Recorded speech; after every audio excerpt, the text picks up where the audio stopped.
de dictature, 33 ans de corruption, 33 ans de népotisme, 33 ans de destruction, 33 ans de souffrance, de misère sans interruption, 33 ans d'arrogance, de violence et d'humiliation, 33 ans de mensonges bercés par des illusions, 33 ans de pénitence, de sueur, de larmes à profusion, 33 ans de prière, toujours en quête de solution, 33 ans de 33 pour noyer nos ambitions, 33 ans de Castel, de Guinness comme une punition, 33 ans de promesses, promesses de grande ambition, 33 ans de Bikutsi, pornographie comme solution, 33 ans de contrôle, contrôle de nos émotions.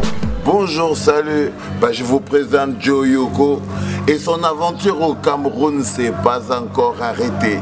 Là, elle essayait de parler de moi, donc je crois qu'on va pouvoir parler de moi. Oui, effectivement. C'est parti. Allez, je vous laisse avec mon grand frère Valsero. Il va se présenter à vous, il va se présenter au public de nos tabous. Je sais pas, je m'appelle Valsero. À la base, je suis chanteur et je suis camerounais, résident au Cameroun. Voilà, ça c'est déjà très simple, le reste c'est vraiment des anecdotes. Bon, allez. Mon grand frère, il est en train de préparer avec ma case un concert mythique, parce que ça va être chaud. Et le thème c'est l'immigration. L'immigration, c'est irrégulière et c'est d'actualité quoi. Je voulais, on ne peut pas parler beaucoup parce que voilà, il est très occupé, donc je l'ai pris un petit peu à part pour qu'il nous donne un petit peu quelques conseils parce qu'on est sur une chaîne de développement personnel et on voulait juste avoir des petits conseils de voilà, il y a des jeunes qui partent, qui vont se tuer et tout ça par la mer. Je voulais que notre grand frère aujourd'hui nous donne des conseils par rapport à ça. Qu'est-ce que tu pourrais dire aujourd'hui à la jeunesse africaine en général par rapport à l'immigration qui n'est pas une immigration comme tu disais dans le spot, de partir mais de partir bien, de la bonne façon. Qu'est-ce que tu pourrais leur dire aujourd'hui? Même si l'environnement ne permet pas qu'on puisse vivre dans des bonnes conditions et tout ça là, est-ce qu'on peut encore rêver? Non, je crois personnellement, vu que vous parlez de développement personnel, il est important de savoir quelle est la place que chaque être humain, chaque jeune a dans la solution des problèmes de sa vie. Voilà. Tu vois, c'est un peu pouvoir définir quelle est la place que nous jouons dans la solution. Chaque fois qu'on s'éloigne et qu'on s'écarte de la solution qui est le problème de notre vie, on a du mal à croire que ça ne marche pas, mais ça ne marche pas parce que la petite partie qui est de notre responsabilité dans la solution, on ne la joue pas. Donc l'un des problèmes importants, ce sont les mentalités. On pourrait dire aux gens, il ne faut pas voyager de manière dangereuse, mais on a un problème énorme avec la mentalité. La mentalité, c'est un peu l'éducation, l'éducation sociétale, ce qu'elle reçoit à la base, les valeurs, ce qui est important, ce qui n'est pas important, ce qui est grand, ce qui n'est pas grand.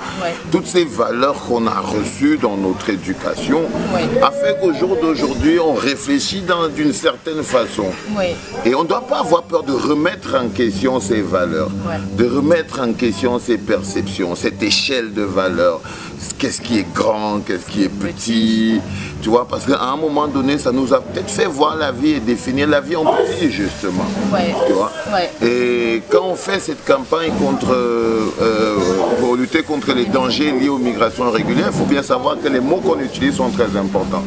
Moi, je n'ai pas un problème fondamental avec l'immigration, parce que je crois toujours, moi je suis un gros traveler. Donc moi, si quelqu'un me dit qu'on a bloqué les frontières, je crois que je meurs direct. Vous voyez, il faut voyager. Il faut vraiment voyager, tu vois. Bien. Parfois, vous arrivez dans un petit village en Allemagne et vous voyez un vieux petit doublon qui n'est jamais parti de là, même Berlin, il ne connaît pas. Tu as envie de lui dire, frère, vous voyagez. C'est bon comme il te regarde comme ça, tu dis, celui-ci, il n'est jamais sorti d'ici. Tu vois, c'est un handicap même pour lui. Tu vois, donc moi, je pense qu'il faut voyager, mais avec la mentalité qu'on a, il faut très bien savoir que ça impacte sur les mécanismes qu'on met pour voyager. Donc, à mentalité d'esclave, mécanisme d'esclave. Il faut que la jeunesse s'émancipe. C'est ça le plus important. Et une jeunesse émancipée met des mécanismes émancipés sur pied pour atteindre ses objectifs. Il faut à tout prix qu'elle s'émancipe, qu'elle se libère de ces dogmes-là, ces mirages. Parce que moi, je ne dis pas, je ne suis pas de ceux qui parlent de l'Europe en disant ouais, l'Eldorado a fait ceci, blablabla. L'Europe, c'est pas moche. c'est pas moche. C'est-à-dire, ça sert à rien aussi de dire ouais, tout ce qui est bien ici, mais l'Europe n'est pas moche, mais il y a beaucoup d'Européens qui viennent trouver la vie en Afrique.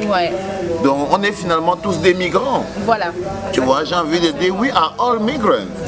C'est-à-dire les diplomates qui vivent ici à Yaoundé pour travailler, c'est des migrants. Et ils travaillent. Vous voyez ce que je veux dire? On est tous des migrants au finish. Mais c'est quand on est face à une crise humanitaire, il faut la traiter comme une crise humanitaire.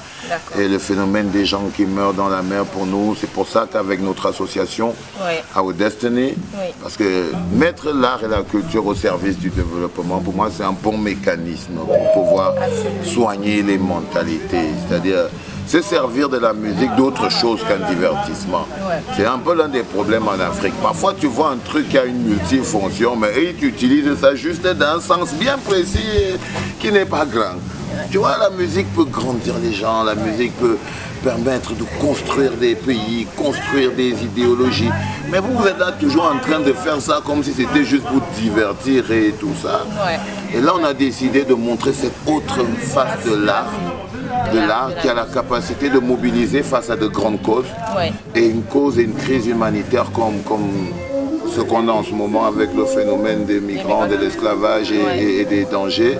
Je crois que la musique a un rôle important à jouer dans le cadre de l'interpellation de notre humanité même, en disant wow, déjà nous les migrants, on n'a pas beaucoup de respect pour notre vie, parce que quand toi tu prends toute ta vie pour aller marcher avec dans le désert et tout, c'est que toi tu n'as pas aussi vraiment une grosse considération pour ta propre vie, tu vois. Et l'autre gars qui t'attrape en Libye, te met dans une cage aussi, lui aussi il te traite comme tu t'es traité toi-même. Tu vois ce que je veux dire? Donc il faut à un moment donné qu'on commence à voir comment c'est qu'on se considère. Tu vois, c'est pour ça qu'on a décidé de ne pas vraiment suivre le phénomène de Starmania puéril comme ça, qui fait que tu es juste un amuseur public, mais de pouvoir se dire la musique, elle peut servir à autre chose. Donc on fait ce concert de collecte de fonds, aussi parce que c'est une indépendance. Il faut pouvoir créer des mécanismes d'indépendance financière.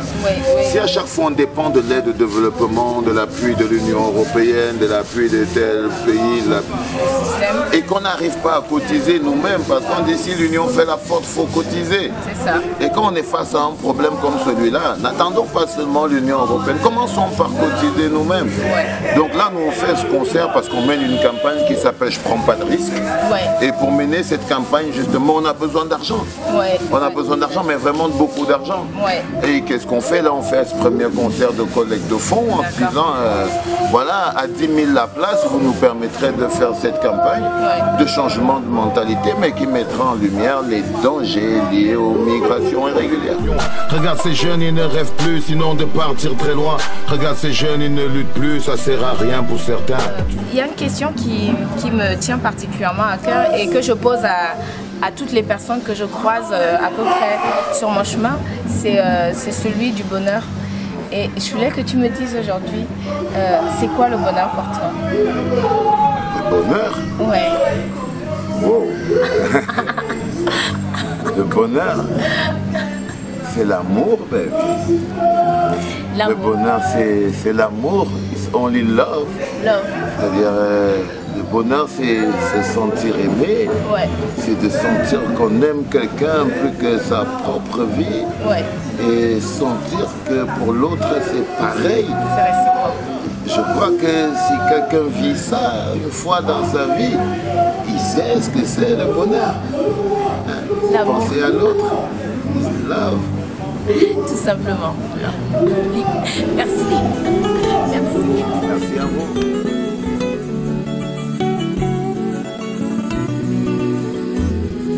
Excuse-moi, Prési, mais il faut que je te parle. À ton nom, ils parlent tous et aux autres personne ne parle. Et si tes fans ta politique, paraît qu'ils suivent ton programme. Mais c'est toi qui as décidé de nous exclure de la gamme.